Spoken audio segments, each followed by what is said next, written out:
Անհաջողությունների ու բացատրությունների վերջի 8 տարին պետք է թերթել։ Մեզ միշտ բացատրում են, թե ինչու էսի չեղավ։ Պետք է գնանք առաջ եւ մի կարևոր բան, ինչով է այս քայլերը տարբերվում բոլոր այն քայլերից, որ առաջարկվել են։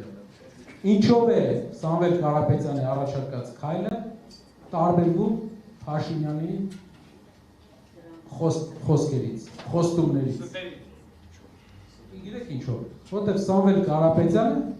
ինչ ասում, անում է։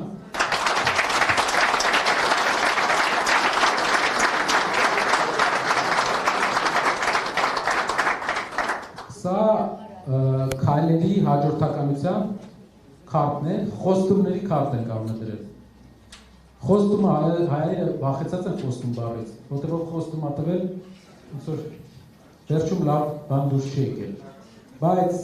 սա քարտ է, որը հետագայում բերելու է մեզ ներկայացնել եւ ասել, այս 5 քայլերը ինչ եղավ, եւ մենք ասելու ենք, սա եղավ, սա եղավ, սա եղավ։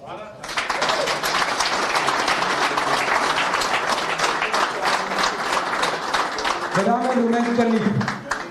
Սամվել Կարապետյանի կողմից կնիկ, որ վստահ լինեք, բերեք եւ ցույց տվեք։ Շնորհակալ եմ, հուսով եմ իմ պատմածը շատ բարդ չէ, կարծում եմ, որ բացի առաջինից բոլորը շատ հեշտ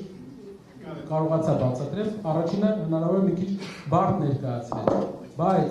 առաջինի բարակայում էլ արդյունաբերականացման մենք ունենք ծրագիր եւ այդ ծրագիրն է միակ ճանապարհը մեր երկրի ուժեղացման։ Շնորհակալ եմ։